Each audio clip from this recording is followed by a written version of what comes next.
Hey guys, so this is the updated tier list, my tier list, and as I mentioned before, tier list is always a little bit odd because it is more important to actually build a team and having several roles in your roster.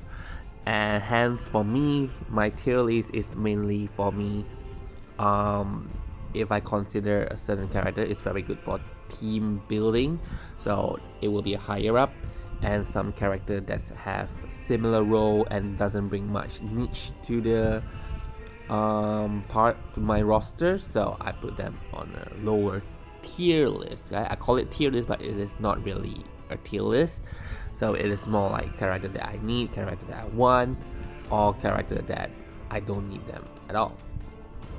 So I'm covering late FE30, but I think it's just another few more events and we will get FE50. I do believe that we actually will get early FE50, so but whatever the case, I'm covering the characters until the recent event in JP. So let us start by revisiting my previous tier list. So did I follow my tier list? Did I pull every character that I listed must have? Alright, so here, Core and Setzer. Well, technically I did not skip. I do have their FR because technically I pull for... At this point, I think I have all the FR. It's just that I did not chase their BT. Setzer, I have his BT, but I did not green him. Core, I did not have his BT. The reason is because I do have this character in JP, and I have been using them quite a lot in JP, so I don't feel the needs of repeating that in GL. And Core is amazing still without his BT. So yeah, it's a very good BT-less unit. Like, just have his FR, just have his kit, and he is that great. So I just leave him at that. For Setzer, because as I mentioned in my previous few evaluation, I do have a lot of characters that allows me to make the entire party cap, like Arciela, Relm, basically all the aura bots. So yeah, at this point I'm keeping Setzer ungreen, but if I need him, then I will actually green him. And what about characters that I've listed as okay if I don't get them, but end up greening them anyway? So these are the list of characters that I end up greening. Rex, that's because I get his BT for free, then I chase for his FR, so might as well just max him out because he is actually quite a really good DPS unit. Then we have Queen.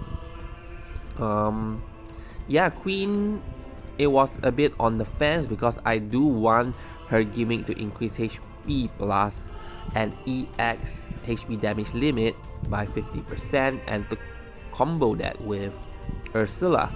So as usual, I chased for FR and luckily I did get her BT, so I greened her instantly. And from the recent video, you know that I have been using her quite a lot and it has been really fun using her. And the third one here is Neon. I end up jamming for Neon and PT her BT. I do not know, somehow she just become a favorite of mine, so yeah. Len and Reen, free BT, so I green them anyway because I really like instant turn FR. Gobes, well, you guys vote for it, so I green him anyway. Sephiroth, just because that it can have a fun combo with Dorgan, and he does have a unique BT effect that nobody else have, so I green him anyway. Well, Sephiroth is a faith as well, so yeah. Let us start right into the tier list. But first, let me explain again the categories. I have only 3 categories this time, which is okay if I don't get them, and then I have the next one is nice. It would be nice if I get them, and finally I must have them. So it's just this 3, but do note that actually from this era, from the next event technically, or basically since last month or something, it doesn't really matter which character we get because content is really easy. So even you get a character that people consider to be slightly lackluster compared to other characters, they still can clear content, right? So really, if you just feel like it, just get them. For me, I prioritize on doing something special, like some combos that certain character can pull out, so that those characters really get really high value for me. So I will definitely pull for those. But without further ado, let's start with okay if I don't get them. Oh, I forgot to mention this. I rate them somewhat based on the time that they are released. So some character, obviously, if they are released like 5 months later, they are definitely stronger than a character that's released 5 months before. So if you see a character that is listed in okay if I don't get them, but they are very recent, I kind of judge them based on the pool of characters that they are released on, not comparing it with earlier characters, right? So I will somewhat mention about it when I go through the tier list, so do note on that. Because the first character, or basically the worst character that I consider in this entire era, is Gilgamesh. He has 50% HP damage limit up on his FR, his BT also have high HP damage limit up. But yeah, he is so recent in JP, and every other character seems to be really good, better than Gilgamesh. And he has that weird, every time he do something, then he get a HP plus, and the HP plus is random, and the HP plus is only like, I don't know, it's not like amazing HP dump. So again, a lot of instant turn character, obviously character that can slightly turn hog, is suffering from this problem, as you want to do your hardest attack during force time rather than doing some mini attacks and taking up all the force time turn. But yes, FE50 does have HP damage bonus retained, so you can still do that, but yeah, I don't really like to do that. It's kind of like wasting time. If I can finish it in 1 FR, then great. And a lot of characters still can finish the fight in 1 FR, so if you do like Gilgamesh RNG kit, yeah, then go for it. But I would put him at the last in this current ranking. Then we have Relm. Now Relm is weird. I felt like it's kind of like a missed opportunity regarding Relm, because she does have a skill that changes element based on the summon that we bring into the fight. And I felt like her BT should at least, like a BT effect should adjust itself based on the type of summon. But instead of that, we get somewhat of a warping mechanics. And yeah, it doesn't feel great at all, because look, if you want the enemy to take a turn, you would bring a character that does an off-turn attack, like Core, like Rubicante. But Relm, what happened is that when after the enemy takes a turn, she warps. And now she warps the entire party together. But well, warping the entire party is okay if you are giving more turns to a certain characters that you want them to take more turns, because they deal very high attacks. So for example, like we just have Gobas, right? So Gobas LD and EX hit really hard, so you have Relm. So Relm can pull Gobas up, and Gobas can just keep spamming LD. But Relm doesn't hit hard at all, so she kind of like dilute the overall damage output and just balance it out. Like, why? If she has somewhat like a stronger attack and you can do that form of combo, then I think it's pretty awesome. But no, her attack, all of them does low HP dumps compared to any other character. So why am I pulling characters back just to do mediocre damage? Doesn't make sense. Previously, that gimmick makes sense because it doesn't consume a turn count. So, and she kind of like have the free HP plus ability every time she warps, and that is good, right? That time, because turn count is really tight, and we do need that kind of mechanics to actually win the fight and not pass the turn count. But this is no longer relevant in force time. But still, they implemented it for whatever reason I do not know, and Relm really felt like she's just stuck in the middle, and it's just better off not bringing her in your team at all. Just doing a pure offlane team or doing a pure rushdown team. Like, yeah. So Relm is definitely on the lower side of this list. Then we have Zidane. Zidane, well, his main gimmick has always been turn delete, and he is a very fast unit, so he will be taking a lot of consecutive turns. And yes, as I mentioned, all units that take consecutive turns without dealing very strong damage kind of suffers from force time, so he is on the lower side as well.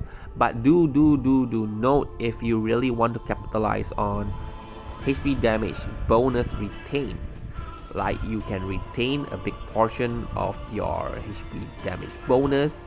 If every unit is FE 50, you can retain 500%. And if you retain 500%, it is actually really, it feels much better.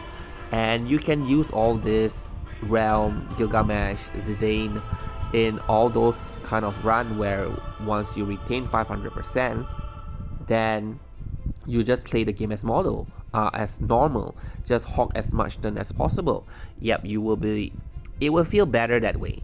Like for me, my issue is that I'm free to play in JP, so I cannot invest every single character going right into FE 50. So most of my character is FE 23 or FE 30, and I only can retain like 300%. Instead of 500 if you have everyone at FE 50.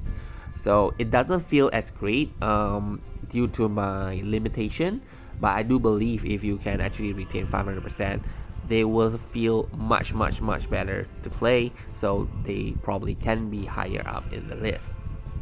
But they do waste more time. So if that is not your thing, so do consider what you want to pull for. Fourth here is Jessie. Jessie is actually okay. She turn manipulates, she delays the enemy, she can, yep, if you have her in the team, you will not see the enemy's turn at all.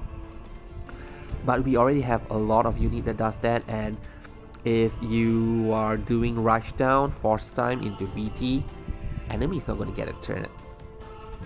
So, yeah, so I felt whatever she has is a little bit unnecessary. Just like Quistis, but I did green Quistis and she's fun to use, so Jessie can be in the similar ground, that she's actually a fun character, but rather do you really need her or not. Her HP plus, she does get one, and similar to Rufus and Astos, she can actually hit 999,000, but it's only 3 HP dumps. So if you compare that to, let's say, Reno that have 11 HP dump on HP attack, Reno is going to deal way more damage than Jessie. In terms of damage, right? I'm not comparing Cait, I'm comparing damage.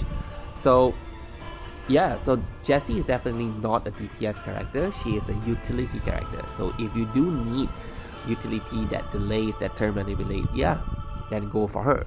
But for me, at this point, like I have Quistis already, and I have so many characters, I have so many rushdown characters, that I don't think it's necessary to get Jessie. And Irvine. Okay, Irvine is a very good support unit, specifically for range unit, right? So I felt like that kind of limit team building as well, so I don't really like his kit that way. We already have a lot of generic support unit, all the aura bots that allows your character to cap.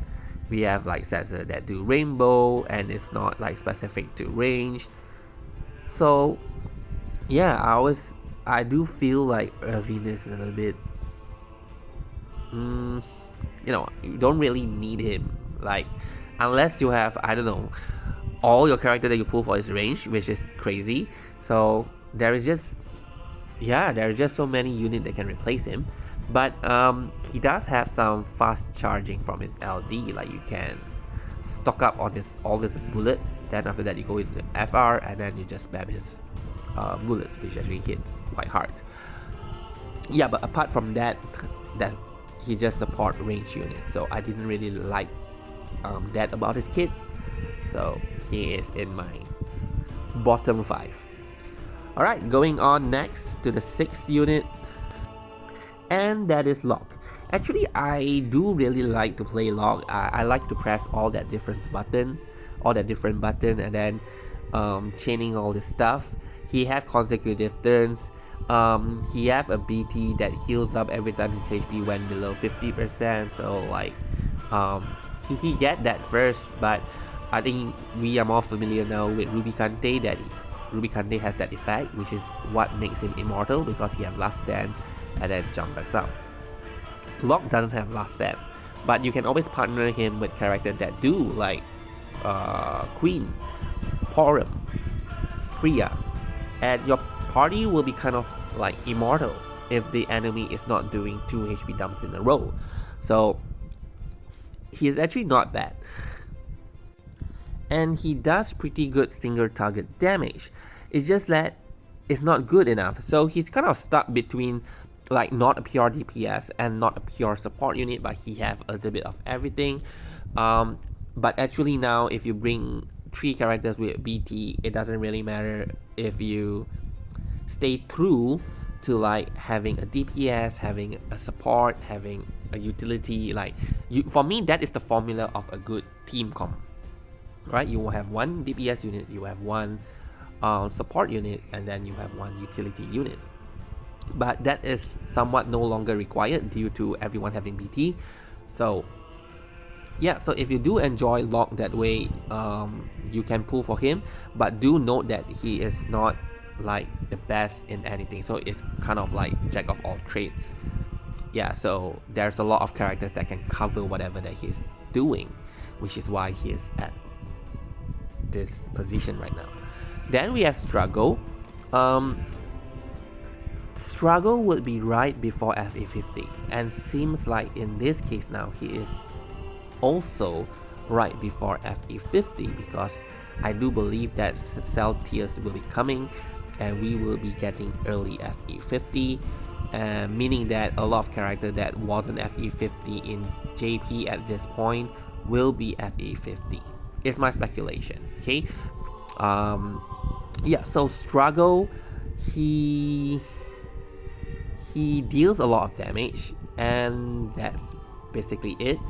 His EX have breaks, but yeah, we don't really need them as much as before.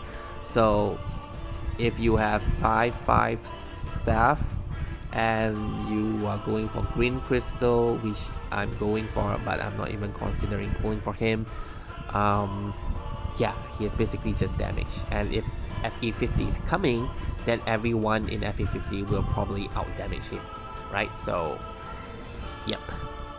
Alright, Snow need to be hit, and during his turn he does that form of preemptive attack, and if his stack is built up, he does a huge boom, right? But again, you need enemy to take a turn, then you need Snow to take a turn, which is not really an ideal gameplay in Force time. Maybe, I don't know, they should release him like later during Re-Shinryu with the orb. It probably make more sense, but I pull him, and without Snowball Flow, yeah, I don't see much use. I rather use other characters, but yeah. So maybe with Relm, right? If enemy attacks and hit him, then Relm pulls him back up and he do a bomb. You can try that form of team comp, but nah, for me, he is not really a very good unit at this point. And here we have Jack Garland. Okay, Jack Garland suffers similar thing like other characters that already have a BT. Technically Snow as well, Locke as well, so you can kind of see the trend. These characters usually get a huge boost in HP damage limit, but they do not get a huge HP dump.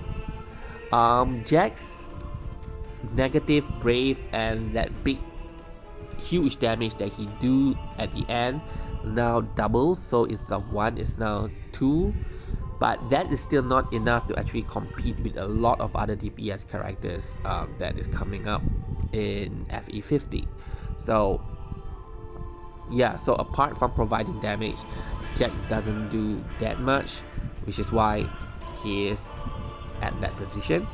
Then we have Paladin Cecil, and he's the most recent unit together with Rydia in JP right now.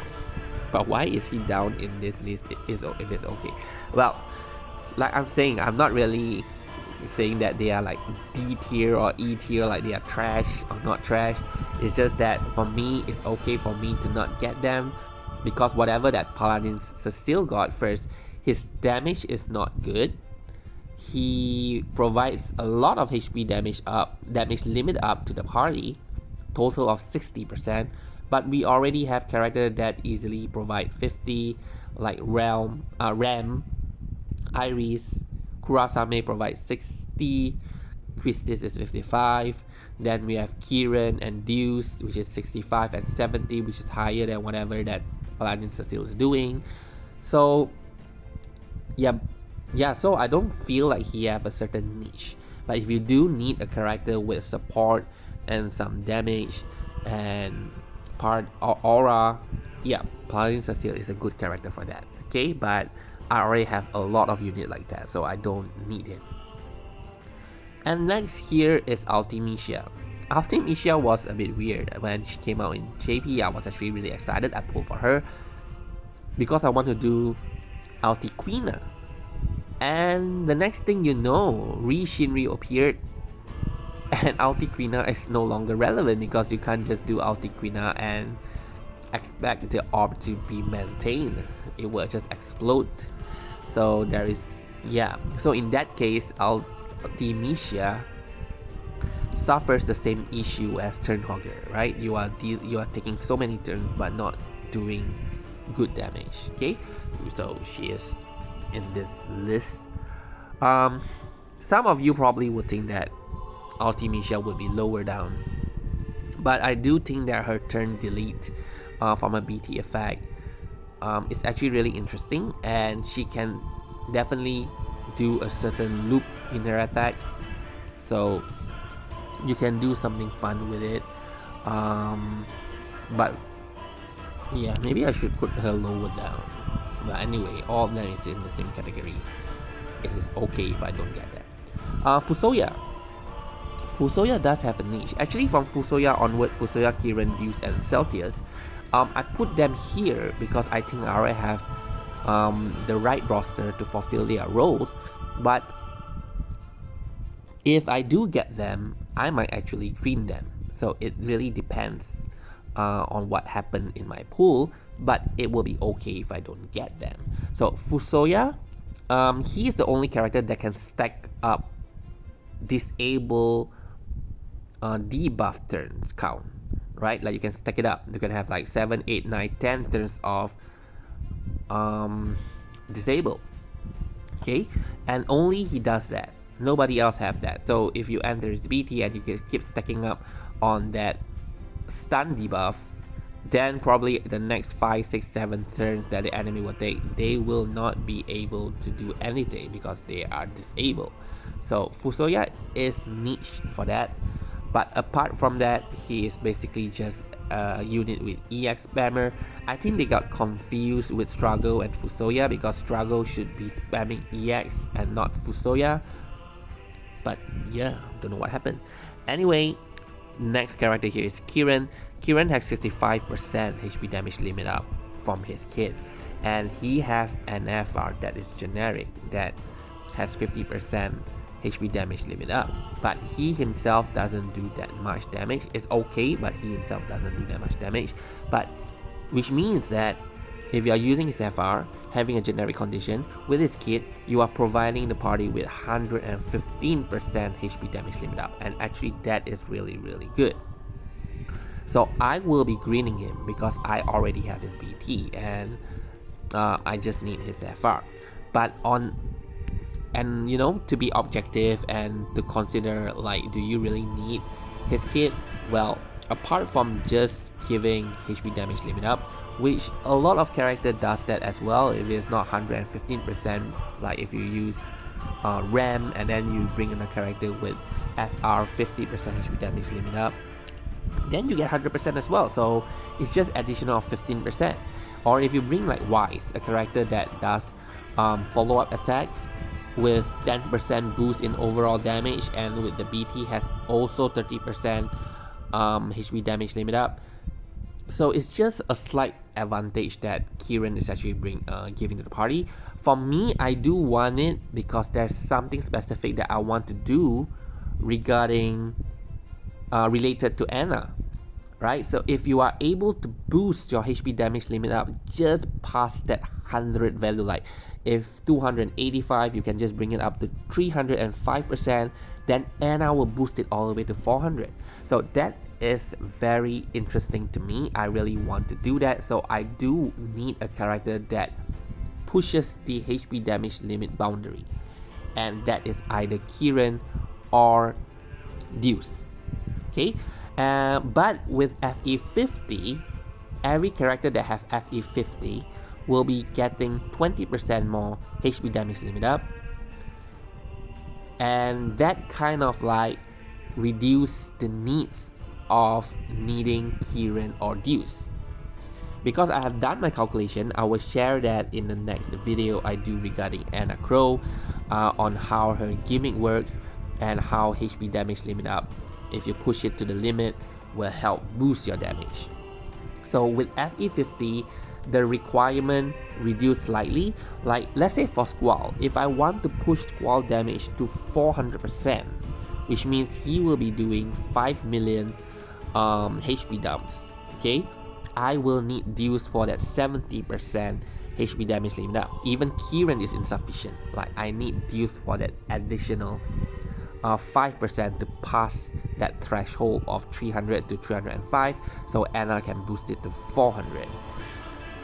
So, but with FE 50 giving additional 20%, then we just need another 50% more. So I can bring Relm, I can bring Iris. So the needs of having Ciaran and Deuce reduce slightly if you have the budget to boost all your character to FE 50. If you are free to play and you do not want to, you know, max out your character to FE 50, it is okay. Like in JP, most of my characters FE 30, I beat all of the content rather easily, so there's no need to push everything to FE 50. So if you are that kind of player, free to play, then it's good to either get Ciaran or Deuce. Okay, else then you feel like the needs of having them reduce slightly.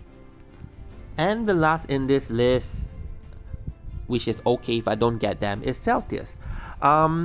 He is actually really good when he was released, that because he have that 11 HP dumps on his HP attack. So he's like Renoa or Reno, like when after you use his BT, he gained a new HP plus attack, but his HP plus attack hit as hard as Reno's 11 HP dumps. The thing is that his high armor is not as good as Reno, so his damage will not be higher than Reno's, but he is actually a support unit. He has very good aura. His BT does a gold frame debuff on the enemy that prevents them from attacking. So it's actually a stun debuff that also have poison. So what happens if during the enemy's turn, they will be damaged up to 1% of their HP. So it doesn't matter if there's HP damage reduction or anything. Basically, you just deal a solid 1%. So if the enemy has 1 billion HP, you will be dealing 10 million HP damage on the enemy every time they act for up to 8 turns. So which means once the debuff is there, 8% of enemy's HP is gone, provided that the enemy does take 8 turns. Okay, but whatever the case, his BT does disable the enemy.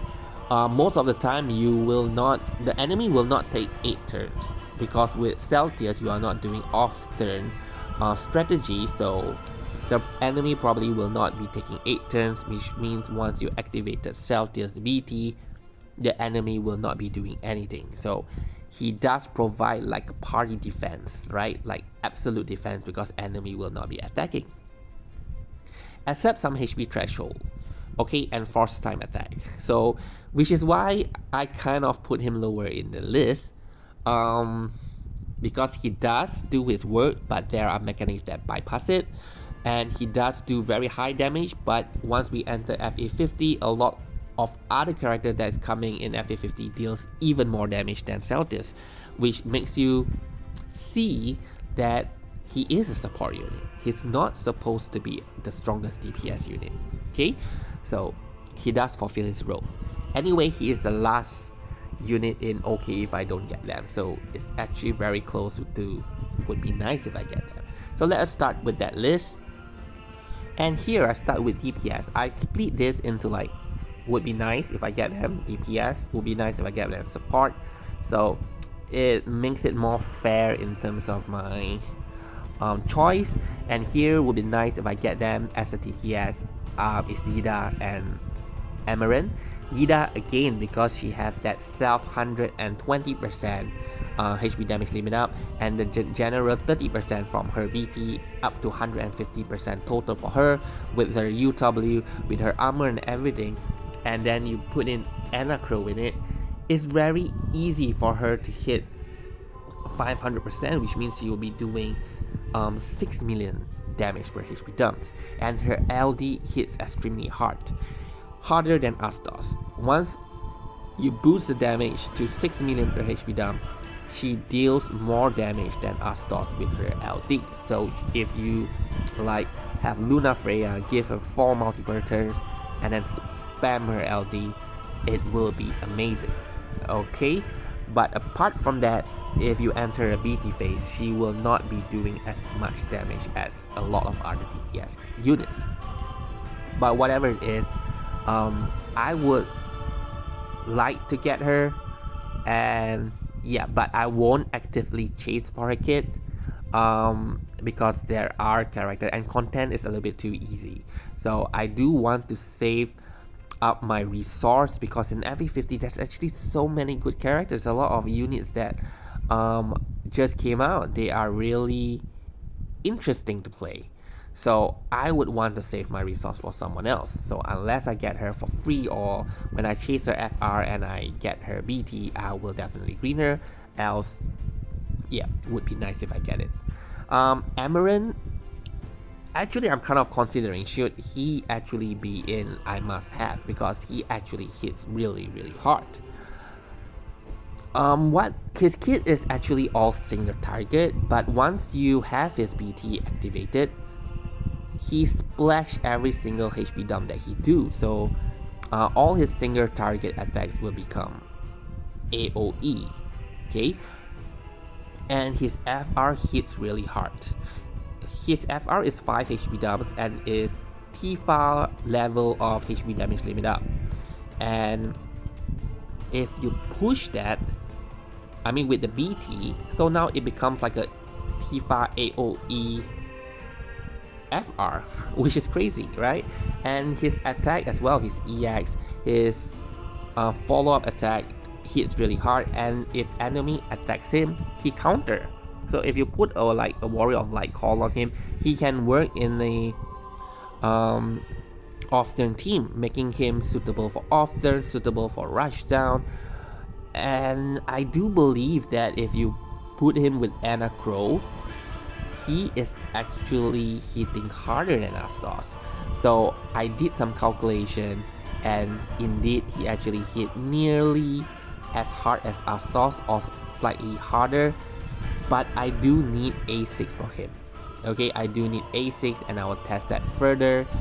I can agree that it's not easy to pull that off, and to push HP damage limit to that high extent is not easy, and it's very situational. I do get that. But whatever it is, his damage is enough to clear our content. So he is a character that would really be nice if I get him. Then here we have for often strategy. I really like Faris. I like the idea where I have to think about what debuff I need to use in order to stack it up, and then Faris will be able to do crazy amount of damage. So yep, a very good often characters and very fun to play. So it would be nice if I get that. Then Rydia as well, with her BT now, she also does a counter attack every time the party evade the party, not her, the party. So that is really good. And I have Rydia in JP and I had fun using her kit. I do not have Faris, so I kind of really want it in GL. Anyway, these two characters is the two often characters that I really want for FE50. For support, I'm sorry for the typo, it's support, not support.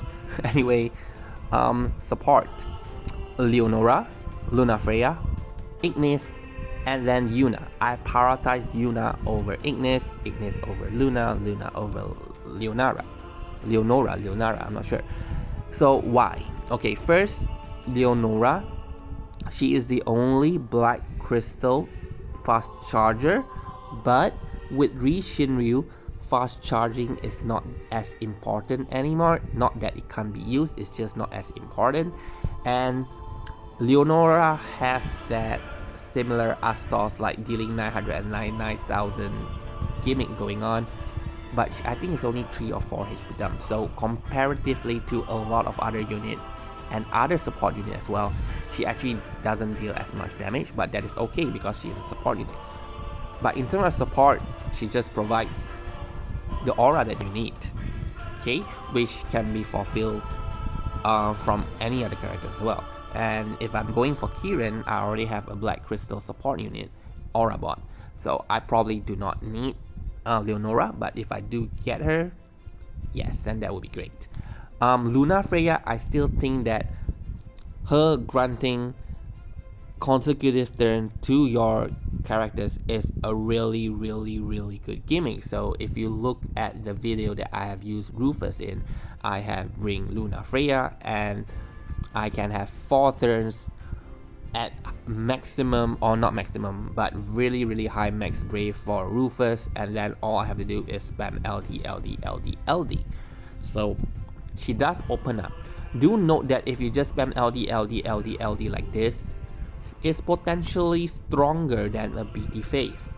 Okay, even though like BT phase can do a million, that LD is probably like 800 or 900,000, 800 or 900 million damage. So that is really good. Okay, so you don't really need a BT phase to do a lot of damage. You can always use Lunafreya, give consecutive turn, enter summon, then spam. Yeah, so Lunafreya to me is still a very good unit, and I definitely want her. Actually, I have her. I just need to get her echoes, and I'm done. Ignis,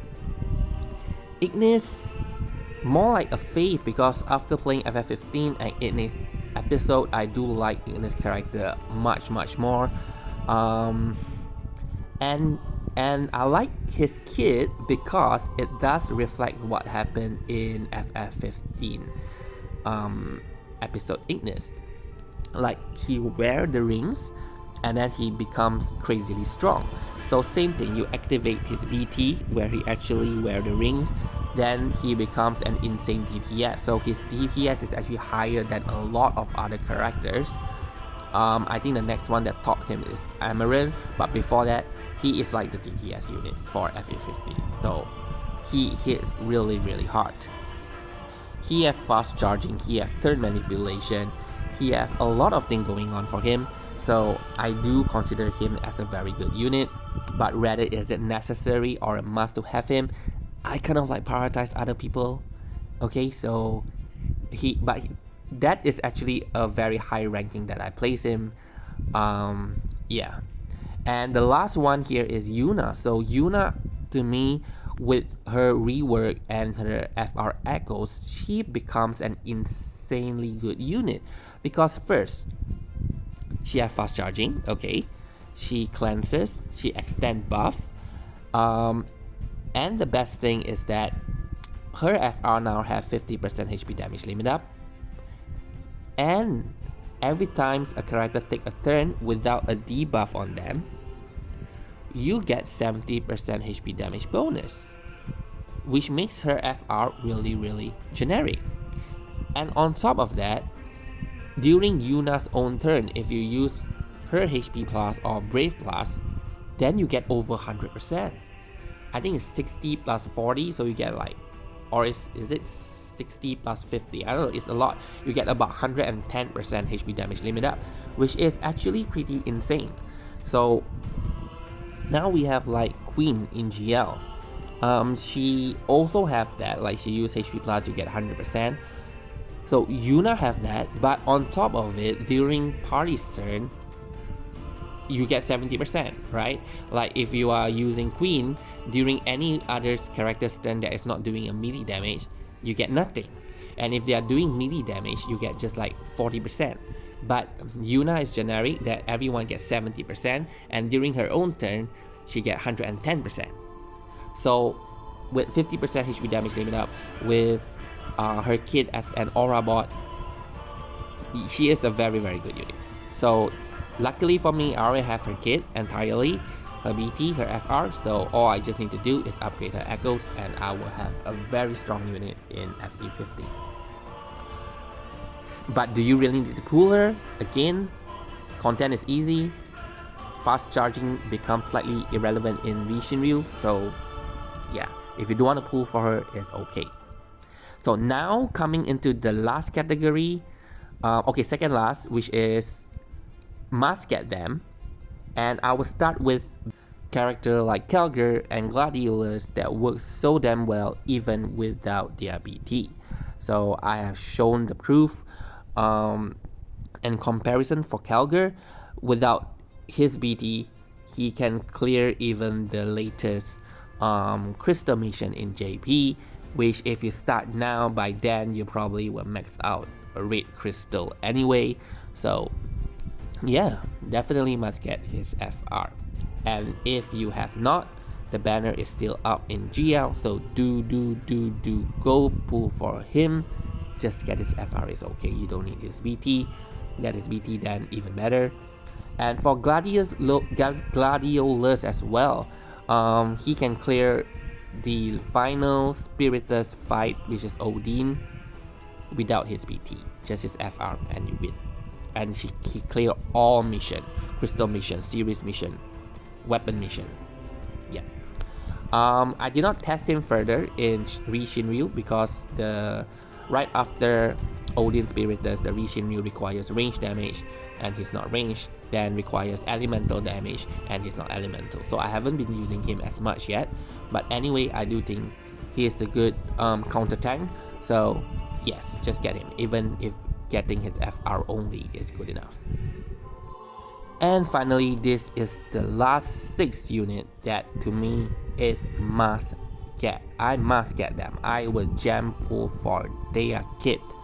Okay, first Cait Sith. So at number 6 is Cait Sith. And why? His BT give him a new HP plus, like a lot of other characters. But this HP plus, what happened is he combines all the max brave from every unit, and then he does the attack. If you have Astos in the team and he does the attack, then you will be doing maximum damage. Okay? But some people might be asking, like, if I have Astos in the team, then why am I using Cait Sith attack? Or why should I go into Cait Sith BT phase? I can just use Astos BT phase. Well, that's true. I do not have a good answer for that. Just use Astos BT phase. But why I am interested in Cait Sith is that as we also now have Rufus, and he can also overflow Astos as well. Like once you use his BT, then you enter his FR, then you get about 500,000 max brave. Rufus can easily hit 500,000 as well. With both of them having 500,000, which means every time Cait Sith uses HPA plus, it's already 999,000. Okay, so he easily can achieve that. But let's say if we do not enter a BT phase, if we enter summon, then we use Rufus LD, Astos LD, Cait Sith HP plus, Rufus LD, Astos LD, Cait Sith HP plus. And we know that Rufus LD and Astos LD hit the hardest. So I believe if you set it up that way, you actually deals even more damage than Rufus on BT phase or Astos on BT phase. If we do have a final damage count at the end of a summon, then we could prove that, but we don't, and a lot of people has been using BT phase as their indicator or benchmark if a character does a lot of damage or not, but actually we should not be looking at it that way only. Do note that sometimes if you do not enter the BT phase, you can actually deal even more damage. But that is not my main reason why I want Cait Sith's kit. I really like that battery every time you do a brave attack, every time you crit. So Cait Sith is the first character that have that. The next one was Selh'teus, and all of you know how much I like and use Selh'teus in my runs. So Cait Sith will basically be a replacement for Selh'teus, and he does really high damage with this HP plus as well, even without Astos and Rufus. So I will definitely pull for Cait Sith. Keiss. Okay, initially I kind of downplay Keiss when I was evaluating him. I did not do any video regarding that, but when I was discussing over his kit, basically he have a follow-up attack, 4 HP dumps, and then launch. Then 2 character will join in the launch, so technically it's like 6 HP dump with wall damage. And we already have character like Kadaj. And where's Kadaj? Okay, never mind. Oh no, I've forgotten to put Kadaj in my list. I will talk about Kadaj after Keiss. So yeah, so it's just like 6 HP dump, and Kadaj does 6 HP dumps as well. And so I did not think that Keiss was really that amazing. Then I use Rufus and it hits me, because when he do the follow-up attack and into launch, then the other character join in, and now Rufus has the overflow that doesn't deplete. Then if he join in that launch, he deals 999,000 damage. So if you consider that like equivalent to 3 HP dumps, that can actually help boost Keiss' follow-up attack. So if there are more characters in the future that have somewhat like an overflow, or Astos and Rufus and Keiss, then that follow-up will be amazing. Every time there's a follow-up, then Rufus attack and then Astos attack, and their attack is crazily high in damage, which makes Keiss a very strong unit to have. So I really want to pull for him, and he able to give the launch buff to the DPS unit, so in their PT they can constantly launch the enemy, and to me that is a really good kit. Okay, something like stealthy, right? So I will pull for him. Then we have Arciela. Arciela have through damage that scale with HP damage bonus, and he have instant turn FR that is a non-attacking FR, so something like Aerith and Minwu's, and that will actually boost HP damage bonus by a huge sum if you have a generic FR. So that to me is still very useful. In Shinryu, I do know that fast charging or basically non-attacking abilities is not good to maintain or to tick up the orb, but using 1 or 2 is okay. So if like the orb is at 10 count, then you just use 2 Arciela FR and the orb reduced to 6, that is okay. Then after that you just pass on to the character that can increase it back, or enter a character's BT and the orb just froze, or you enter summon to freeze the orb. You still can do it. It's just that fast charging is not ideal, but that doesn't mean that non-attacking FR is suffering from the same fate. To me it is still relevant and good to use. And the third unit here is Fujin. Okay, to me Fujin, it really depends on what you want to do. She does have a similar thing like Keiss, which is that she allows all the unit to launch the enemy, and that is really good.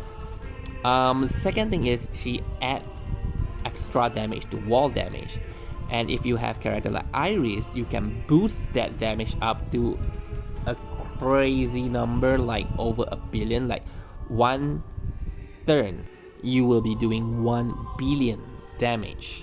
Okay, that's crazy, and it's made easier if you have Fujin.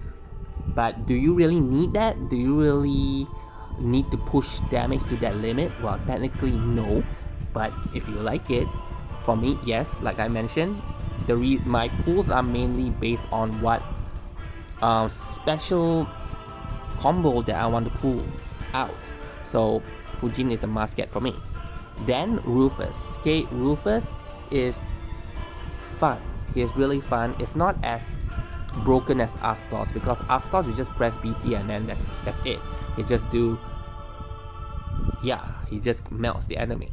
Rufus, you kind of like, you need to think a little bit on how to build him up, so it's a bit more troublesome, but that is equivalent to fun to me. But his damage, if you are able to push it to that potential, he deals even more damage than Astos. Okay, so it's definitely a must get unit for me. Then we have Cissnei. Okay, Cissnei, I would probably say she is the queen of follow-up attacks. Okay, she does 3 HP dumps AoE twice, so that's like 12, and that's crazy damage. So enough said. But one thing to note, Cissnei hits like a wet noodle. She hits so soft that she can't even cap, and her follow-up is split damage, even though it sounds nice on paper, like, oh, 3 HP dumps twice, 6, 12, that's a lot. But if she's gonna hit really soft, so imagine, like, you are supposed to do 200,000 because assuming that is the cap, but now she cannot hit the cap and she just does 120,000. So that is like, instead of doing 2 HP dumps, she's just doing 1, because everyone can do 200,000 and she's only doing 100,000, which makes it kind of annoying to player if you do not bring the right unit and if you do not have throw UW 5/5. Okay, with 5/5 it makes it much easier for her to cap, and hence really do think on what you have for her. So don't think that instantly if you pull her and then you have an amazing follow-up attacker, you might end up feeling really frustrated.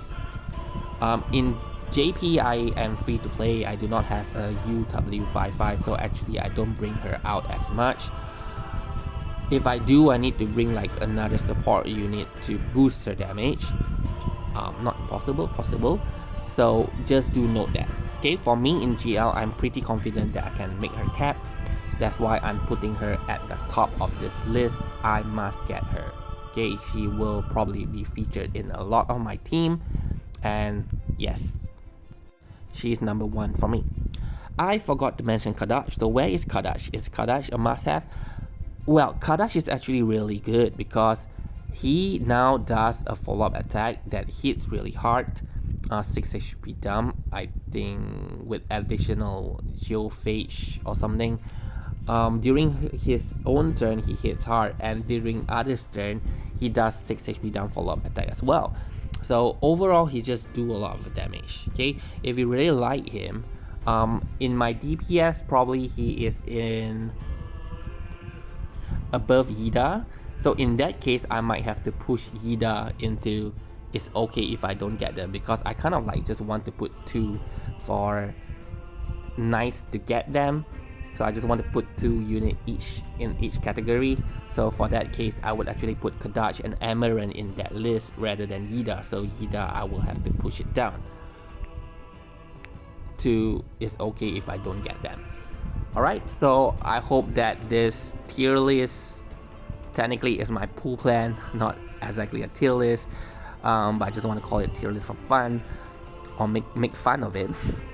Yeah, so this is my pool plan, and I hope that it does help you out. Obviously, I'll be doing a more detailed evaluation for each character a day or 2 before they are released.